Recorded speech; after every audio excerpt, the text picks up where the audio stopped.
Welcome back student on our YouTube channel. Today we will going to do the new chapter Mark Twain.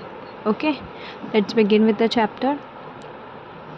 Chapter start करने के पहले मैं आप लोगों से बोलना चाहती हूँ कि प्लीज़ मेरे वीडियो को ज़्यादा से ज़्यादा शेयर कीजिए, चैनल को सब्सक्राइब करिए और कोई भी डाउट हो तो आप कमेंट बॉक्स में कमेंट कर सकते हैं.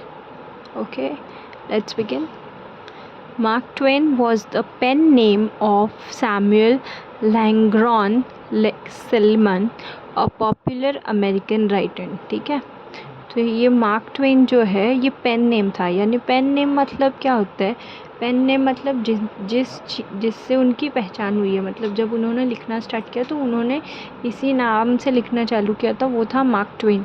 तो वो उनका पेन नेम है. मतलब जब भी वो कोई भी स्टोरी लिखते हैं, जब भी कोई चीज़ लिखते हैं, तो वो अपने स्टोरी के नीचे वो अपना नाम क्या डालते थे? मार्क ट्वेन, ना कि सैमुअल ये इतना बड़ा नाम डालते थे. ठीक है, तो और वो अमेरिकन राइटर थे, इंडियन नहीं थे या कोई और कंट्री से बिलोंग नहीं करते थे, वो अमेरिकन राइटर थे. ठीक है, he was famous for his humorous stories, novel and the other writing. वो किस लिए फेमस थे? अपने ह्यूमर के लिए. ह्यूमर मतलब जो उनका स्टोरी में जो मस्ती रहती थी, जो एक कॉमेडी होती थी, वो स्टोरीज़, नॉवेल. उनके स्टोरीज़ में क्या रहता था? कॉमेडी. ह्यूमर मतलब comedy. Stories, novel and other writings. Is ready wit shown throughout every day conversation. उनका एक जो हमेशा एक प्रेजेंट ऑफ माइंड जो रहता था, वो उनके कन्वर्जेशन में पता चलता था रोज़. Many anecdotes related to Mark Twain are told and enjoyed even today. ठीक है, उनके जो कोटेशंस रहते थे, कोटेशन मतलब कोटेशंस भी नहीं, जैसे कोई लाइंस जो होते थे वो आज भी रिलेट होते हैं मार्क ट्वेन से और वो अभी भी एन्जॉय किए जाते हैं. ठीक है, it should be noted that he has a greatest defender of human values like liberty, equality and fraternity. He opposed war and imperialism and supported the cause of labor and of the black people in this country, America. Okay, तो वो जो एक अपना ही एक defender थे, great defender थे. किस चीज़ के डिफेंडर? अपने ह्यूमन लाइफ में जो वैल्यूज़ रहते, जैसे कि लिबर्टी मतलब फ्रीडम, इक्वालिटी मतलब समानता और फ्रेटर्निटी मतलब एकता. तो वो सारी चीज़ें जो थी वो उनके हिसाब से कैसी होनी चाहिए थी? सेम होनी चाहिए थी. तो वो सारे लेबरर्स को वो उस चीज़ पे सपोर्ट करते थे और वहाँ के ब्लैक पीपल को भी सपोर्ट करते थे, अमेरिका के. ठीक है, given below are the some anecdotes from his life and some quotations from his speeches and writing. कुछ जो पॉपुलर उनके एनेक्डोट्स, स्पीचेस, कोटेशंस है वो नीचे दिए गए हैं. ठीक है, सम anecdote. One day during a lecture tour, Mark Twain entered a local barber shop for a shave. This Twain told the barber was his first visit to the town. ठीक है, एक बार क्या हुआ, लेक्चर के लिए वो आए थे. ठीक है, तो वो उसी कंट्री के, उसी टाउन के लोकल बार्बर शॉप में चले गए फॉर शेविंग करवाने. ठीक है, तो ट्वेन ने बार्बर से बोला कि उन्होंने फ़र्स्ट टाइम यहाँ पे विज़िट किया है. ठीक है, you have chosen a good time to come, he declared. ठीक है, वो बार्बर ने क्या बोला? आपने बहुत सही टाइम पे आप आए हो. Oh, Twain replied, Mark Twain is going to lecture here tonight. You will want to go, I suppose. I guess so. Have you bought your tickets yet? No, not yet. ठीक है, तो वो बोल रहे हैं मार्क ट्वेन जो है वो लेक्चर देने वाले आज रात में. तो तुमको जाना है क्या? मैं जाऊँगा। कौन बोल रहा है? मार्क ट्वेन बोल रहा है। तो वो बोलता है हाँ शायद मैं भी जाऊँ। तो उसने बोला क्या तुमने टिकट्स ख़रीदे क्या जाने के लिए? ठीक है, कहाँ जाना है उन लोगों को? उनके लेक्चर अटेंड करने के लिए। तो वो पूछ रहे उधर जाना है तो तुमने टिकट्स ख़रीदे क्या? तो उन्होंने बोला नहीं अभी तक तो नहीं। Well it sold out so you will have to stand. तो उन्होंने क्या बोला कि सारे तो सोल्ड आउट हो गए, सारे सेल हो गए हैं, बिक गए हैं सारे, तो अब तुमको खड़े होके सुनना पड़ेगा। Just my luck said Twain it वो with a sigh I always have to stand when that fellow lectures. ठीक है, तो उन्होंने क्या बोला, ये मेरा लक है, ट्वेन ने बोला कि जब भी वो लेक्चर लेते तब मैं खड़े होके सुनता हूँ। ठीक है, मिस स्ट्रोव वॉज लीविंग। ये इनके, आप लोग कंफ्यूज नहीं होना, ये कोई मतलब स्टोरी भी ऐसे थोड़े थोड़े पार्ट्स में डिफरेंट स्टोरीज़ है। ये इनके खुद के एनेक्डोट्स है। ठीक है, मतलब खुद के लिखे हुए उनकी स्टोरीज़ है। Mrs. Stowe was leaving for Florida one morning, and Selmans, the young Mark Twain, ran over early to say goodbye. On his return, Mrs. Claines regards his disapprovingly. Why, she said, you haven't done any collar and tie. ठीक है, तो Mrs stove जो थी वो Florida के लिए सुबह सुबह निकल रही थी। तो यंग मार्क ट्वेन वो भागते हुए उनको गुड बाय बोलने के लिए जाते हैं। तो उनकी मदर यानी कि मिस सेल्विन वो थोड़ी सी डिसअप्रूव्ड हो जाती है, मतलब उनको वो चीज़ थोड़ी सी अजीब लगती है। क्यों अजीब लगती है? क्योंकि उन्होंने क्या नहीं डाला रहता है, कॉलर और टाई नहीं डाला रहता है। ठीक है, पहले अभी भी मिलता है आपको बो टाई जो बोलते हैं ना, बो एंड टाई, वो बो एंड टाई जो मिलता है वो अलग मिलता है। तो वो उन्होंने नहीं वेयर किया था, किसने? मार्क ट्वेन ने। ठीक है, he said nothing but went to his room, did up this items in a neat package and sent it over to Miss Stowe by a servant with a line.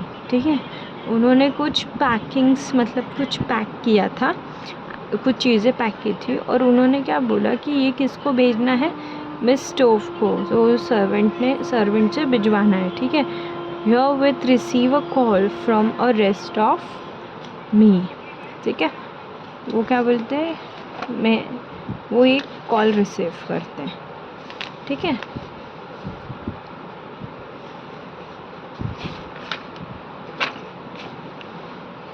Okay. One day Henry Irving, in the midst of telling Mark Twain a humor story, abrupt stopped and exclaimed his friend's face, "You have heard this? You have?" he asked. Twain assured him that he had not. Okay, एक दिन क्या होता है, Henry आर्विंग वो कुछ mark Twain के बारे में कुछ स्टोरी बताते रहते हैं, मतलब उनको ह्यूमरस, मार्क ट्वेन के बारे में नहीं, मार्क ट्वेन को एक ऐसा ह्यूमरस स्टोरी जो है वो सुनाते रहते हैं। वो बीच में ही उनके फ्रेंड का फेस, वो सारी चीज़ें वो लोग बातें करते रहते हैं। ठीक है, और वो मार्क ट्वेन से पूछते हैं क्या तुमने ये चीज़ें सुनी है, ये सारी स्टोरीज़ आप तुमको पता है? मार्क ट्वेन को बोलते हैं, उसने बताया कि नहीं मैंने ये सारी चीज़ें नहीं सुनी है। When some time later Irving again paused and again posed the question, Twain again reassured him. Then approaching the climax, Irving broke off once more. Are you quite sure you haven't heard this? He demanded suspiciously. ठीक है, तो जब वो आगे story बताता है तो वो थोड़ा सा पॉज हो जाता है और फिर से मार्क ट्वेन को पूछता है कि फिर से वही सेम क्वेश्चन पूछता है, क्या तुमने नहीं सुना है ये स्टोरी, तुमको नहीं मालूम है? तो वो बोलता है नहीं। और जब वो स्टोरी ख़त्म होने लगती है, यानी कि जब वो क्लाइमैक्स पे आने लगता है, तो आइवन फिर से एक बार पूछते हैं कि सच में तुमने ये स्टोरी कभी नहीं सुनी है? और वो चीज़ उसको थोड़ी सी सस्पिशियस लगती है, मतलब थोड़ी अजीब लगती है। तो वो बोलते श्योर कि तुमने नहीं सुना है ये। I can lie once, Twain finally replied. I can lie twice, for courtesy's sake, but I draw a line there. I can't lie the third time at any price. I not only heard the story, I invented it. Okay यहाँ पे क्या होता है, वो बोल रहे हैं कि सच में तुमको नहीं पता है ये स्टोरी, वो ये चीज़ बोलते हैं। तो वो क्या बोलते हैं, मैं एक बार झूठ बोल सकता हूँ, 2 बार झूठ बोल सकता हूँ, फिर मेरा एक लिमिट हो जाता है, एक दायरा में, वहाँ तक मैंने लाइन ड्रॉ किया है। थर्ड टाइम वो सरप्राइजिंगली वो ये बोलते हैं कि मैं थर्ड टाइम कभी भी झूठ नहीं बोलता हूँ। तो वो बोल रहे हैं कि ना ही मैंने ये मतलब बल्कि मैंने ये स्टोरी सुनी हुई है और मैंने ही इन्वेंट की है। कौन बोल रहा है, मार्क ट्वेन। ठीक है, Mark Twain once proposed a plan for the improvement of English spelling. Mark Twain ने एक बार क्या किया, कुछ प्लान सजेस्ट किया ताकि इंग्लिश की स्पेलिंग जो है वो थोड़ी सी इम्प्रूव हो जाए। For example, in year 1 that useless letter C would be dropped to be replaced either by K or S, and likewise X would no longer be a part of the alphabet. उन्होंने कुछ improvement English के spelling में लाए थे। वो improvement वो था, first example ये दिया था कि उन्होंने कि जैसे कि सी लेटर है उसको हम रिप्लेस कर सकते हैं के या एस से, और जो एक्स है वो अल्फ़ाबेट का पार्ट होना ही नहीं चाहिए। ठीक है, The only case in which C would be retained would be the CH formation, which will be dealt with later. ठीक है, उनका बोलना ये था कि जो C लेटर है वो सिर्फ CH के साथ रहना चाहिए। ठीक है, ना कि सिर्फ C। जैसे कि अभी यहाँ पे देखिए केस लिखा है, तो वो केस लिखा है, केस ऐसे लिखते हैं तो उसकी स्पेलिंग क्या है, CASE है, बट यहाँ पे क्या लिखा है, KSSE, क्योंकि वो लोग ने रिप्लेस किया है सी को के से। ओके, तो यहाँ पे मार्क ट्वेन बोल रहे हैं कि जो सी है उसको के या एस से हम लोग रिप्लेस कर सकते हैं, और इधर हम जब CH यूज़ करते हैं, जब ये फॉर्मेशन होता है CH का, तो यहाँ पर हम C का यूज़ कर सकते हैं। ठीक है, ये फर्स्ट ईयर में उन्होंने ये चीज़ बोली थी। सेकेंड ईयर में Year 2 might reform W spelling so that which and one would take the same consonant. यहाँ पे उन्होंने क्या बोला कि हम लोग W की स्पेलिंग को क्या कर सकते हैं, चेंज कर सकते हैं। तो उससे क्या होगा कि सेम कंसोनेंट रहेगा। ठीक है, while Year 3 might be abolish Y replacing it with I, और ईयर जो है वो ईयर थर्ड ईयर में उन्होंने ये चीज़ बोला, Y जो है उसको हम I से रिप्लेस कर सकते हैं। ठीक है, यहाँ पे देखो ईयर की स्पेलिंग यहाँ पे मिस्टेकन किया गया है, मतलब उन्होंने बोला था ना कि Y की जगह पे हम I यूज़ कर सकते हैं। तो यहाँ पे ईयर देखो कैसे लिखा है, year 4 might flick the GJ anomaly once and for all. Generally यहाँ पे क्या बोल रहे हैं कि G को जेब से रिप्लेस कर सकते हैं। ठीक है, G को किससे रिप्लेस कर सकते हैं, J से। anomaly means irregularity. ओके, तो ये G को हम J से कन्वर्ट कर सकते हैं। ठीक है, एनोमली मीन्स इन इरेगुलरिटी, मतलब रेगुलर नहीं, इरेगुलर वे में, ऐसे हम G को J से कन्वर्ट कर सकते हैं। वैसे यहाँ पे देखो जनरली की स्पेलिंग GENERALLY होता है, तो यहाँ पे जनरली की स्पेलिंग G को J से कन्वर्ट किया तो जनरली। ठीक है, generally then the improvement would continued, यहाँ पे देखो कंटिन्यूड, C को K में ये किया है, year by year, with year 5 doing away with useless double consonant। यहाँ पे सब जगह देखना आप, स्पेलिंग जो है वो रिप्लेस हुआ है, वाई के जगह पे आई यूज़ हुआ है। यहाँ पे वाई के जगह पे आई यूज़ हुआ है। जनरली जे के जगह पे जी के जगह पे जे यूज़ हुआ है, सी के जगह पे के यूज़ हुआ है। तो थोड़ा स्पेलिंग में ध्यान देना, कुछ अलग मीनिंग नहीं है, सेम मीनिंग है, सिर्फ प्रोनाउंसिएशन भी सेम है, बस स्पेलिंग वो लोग ने दूसरा दिया है, ठीक है। Double consonants and your 6 to 12 और so modifying, okay, vowel and the remaining voiced and unvoiced consonant by year 15 or so it would finally be possible to make us of this radiant letter C, phi and X by now just a memory in the minds or would deodorants to replace CH, SH and TH respectively। Okay, यहाँ पे सब जगह आप देखना कि यहाँ पे कुछ स्पेलिंग के ही हेर फेर है। जैसे कि अभी लेटर, यहाँ पे देखिए आर यूज़ नहीं हुआ है, आर के जगह जेड यूज़ हुआ है, ठीक है। यहाँ पे मेमोरी है, मेमोरी के जगह पे आई के जगह, वाई के जगह पे आई यूज़ हुआ है, ठीक है। यहाँ पे रिप्लेस के जगह पे सी ई, तो सी ई के जगह पे एस यूज़ हुआ है, रिप्लेस। तो उन लोग, मार्क ट्वेन का कहना ये था कि हम ये सारे वर्ड्स को क्या कर सकते हैं, चेंज कर सकते हैं। कैसे चेंज कर सकते हैं? सिर्फ C H, S H, T H, यहाँ पे ही हम लोग सी को यूज़ करेंगे, बाकी सब जगह हम सी को क्या यूज़ करेंगे, के यूज़ करेंगे। एक्स को, एक्स रहना ही नहीं चाहिए, ठीक है।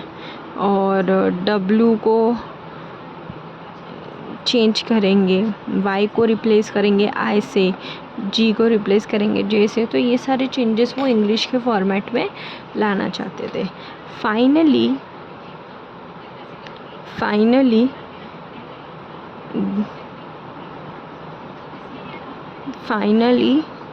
then after some 20 years of Orklin reform, we would have a logic coherent spelling in use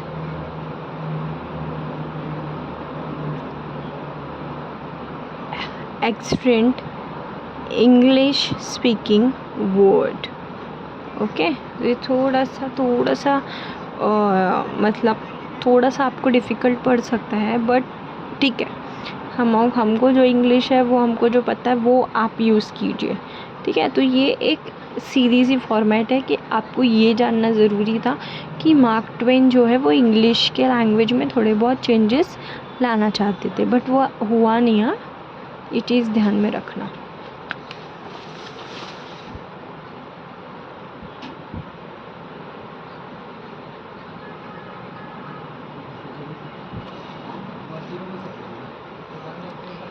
One day during his tenure as the editor of a small Missouri newspaper, Mark Twain received a letter from a reader who had found a spider in his paper. He wondered whether this portended good or bad luck. एक बार क्या हुआ,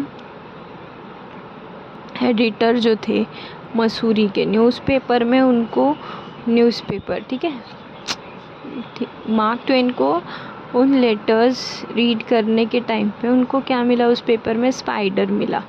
तो वो अब ये सोच रहे हैं कि वो गुड लक है या बैड लक है, मतलब न्यूज़पेपर में स्पाइडर मिलना वो गुड है या बैड है।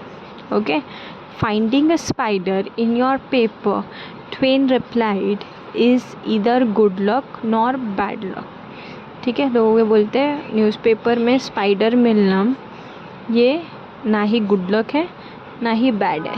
Spider was merely looking over our paper to see which merchant was not advertising so that we would go to that store, spin his web across the door and lead a life of undisturbed peace ever afterward. ठीक है, वो बोल रहे हैं कि spider का newspaper में मिलना वो ना ही गुड लक है ना ही बैड लक है, जस्ट बिकॉज कि स्पाइडर जो है वो पेपर देख रहा था कि कौन से मर्चेंट ने एडवर्टाइजिंग नहीं डाली है. जिसने भी नहीं डाली होगी न्यूज़पेपर में वो क्या करेंगे, वो लोग स्पाइडर्स उस स्टोर में जाके अपना वेब बना लेंगे दरवाजे के पास. तो वो थोड़ा सा क्या होगा उन लोगों के लिए मतलब डिस्टर्बिंग होगा. तो वो थोड़ा सा डिस्टर्बिंग लाइफ जो है वो लोगों का क्रिएट करने. तो ये बेसिकली क्या है, स्टोरी में ह्यूमर, मतलब स्टोरी में मजाक. Mark Twain's birth in November 1835 was heralded by the return of Halley's Comet. Twain, who often remarked upon his curiosity, come to think of himself and the comet as uncountable freaks cosmically linked, having some in together. He declared that he would go out together. ठीक है, इनका जन्म कब हुआ था, 1835 में. और उस टाइम पे वो एक अपना वो उस टाइम का वो स्टोरी बता रहे हैं उधर. ठीक है, in fact Twain was proven right. On the night of his death in April 1910 Helens combat once again blazed through the sky. ठीक है, तो ये चीज़ वो बोल रहे हैं कि वो जो उन्होंने ये चीज़ बोली थी कि उनका लिंक जो है वो स्काई में होगा, वही चीज़ जब वो प्रूफ राइट हुआ. कैसे राइट हुआ, जिस दिन उनकी डेथ हुई वो हेलेन कॉम्बैट जो थी वो कहाँ पे, स्काई में वो ब्लेज हो रही थी. ब्लेज यानी कि चमक रही थी. ठीक है, अब ये है मार्क ट्वेन के कुछ कोटेशंस है. आई होप आप लोगों को समझ में आ रहा है चैप्टर.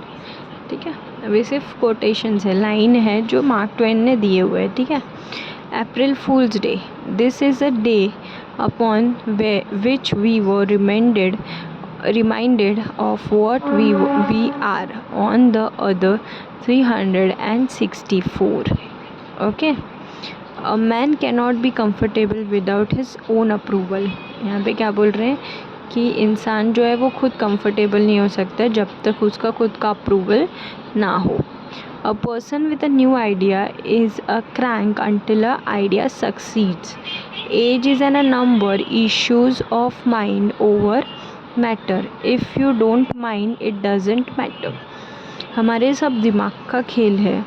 अगर हम चीज़ों को माइंड ना करें तो वो मैटर भी नहीं करती है. ठीक है, all generalisation are false including this one. वो क्या बोल रहे हैं, जो भी जनरेशन है वो सारी झूठी है, ये भी जो इंक्लूड हो रही है. ठीक है, तो ये थोड़े से क्या है, वो ह्यूमर है. Be careful about reading health books, you may die of a misprint. यहाँ पे क्या बोल रहा है कि जब हेल्थ बुक पढ़ते हो तो थोड़े केयरफुल रहो ताकि आप जो मिसप्रिंट होते हैं उससे आप मर ना जाए. तो उनके जो लाइंस है उसमें थोड़ी मस्ती रहती, मजाक रहता है. Be careful in your dress if you will but keep a tidy soul. ठीक है, वो क्या बोल रहे हैं, आप अपने ड्रेस से केयरलेस रहो बट अपने सोल यानी कि आत्मा को क्या रखो, साफ रखो. Classic, a book which people praise and don't read. Classic एक बुक है, तो वो बोल रहे हैं वो बुक को लोग प्रेज करते हैं बट वो लोग पढ़ते नहीं हैं. ठीक है, okay. Humour is a mankind greatest blessing. Humour is a mankind's greatest blessing. ये बोल रहे हैं मजाक जो है वो ह्यूमन काइंड यानी कि ह्यूमन बिहेवियर में कैसा होता है, ग्रेटेस्ट होता है.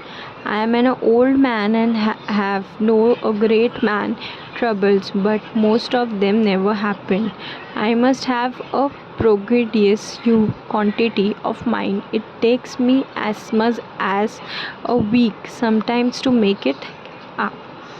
If you tell the truth you don't have to remember anything. वो क्या बोल रहे हैं कि अगर हम सच बोल देंगे तो हमको कुछ भी याद रखने की ज़रूरत नहीं है। It is better to deserve honour and not have them than to have them and not deserve them. It is better to keep your mouth closed and let people think you are a fool than to open it and remove all doubts। ठीक है, उनका बोलना ये है कि अपने मुंह को हमेशा बंद रखिए, लोगों को ऐसा लगने दीजिए कि आप क्या हो, फूल हो। जब आप अपना मुंह खोलोगे तो वो सारे डाउट्स भी क्या हो जाएंगे, क्लियर हो जाएंगे। It's no wonder that truth is stranger then fiction has to make sense। Whenever you find yourself on the side of the majority, it's time to pause and reflect। Why is it we rejoice at rebirth and grieve at a funeral? It is because we are not a person involved। Thousands of genius lives and die undiscovered there, either by themselves or by others। Thunder is good, thunder is impressive, but it is lightning that does the work। When I was younger, I would remember anything whether it happened or not। ये बोल रहे हैं कि जब मैं छोटा था मैं सारी चीज़ें रिमेंबर रखता था, जो होती थी वो भी और जो नहीं होती थी वो भी। When your friend begin to flatter you on how young you look, it is sure sign you will getting old. ठीक है, जब आपके फ्रेंड जो है वो फ्लैक्टर होने लगे, यानी कि जो पिघलने लगे और बोलने लगे कितने अच्छे दिख रहे हो, तो ये समझ जाना कि आप क्या हो रहे हो, बूढ़े हो रहे हो। तो ये थोड़ा सा उनका मस्ती मजाक जैसा, उनका खुद का ह्यूमरस वे लिखने का वो एक अपना ही था। ठीक है, तो ये रही है मार्क ट्वेन की थोड़ी सी स्टोरी, जो आई होप आप लोगों को समझ में आई हो। मेरे इस वीडियो को ज़्यादा से ज़्यादा शेयर करें, चैनल को सब्सक्राइब करें, और कोई भी डाउट हो कमेंट बॉक्स में आके आप पूछ सकते हैं। Till then keep learning, happy learning, bye.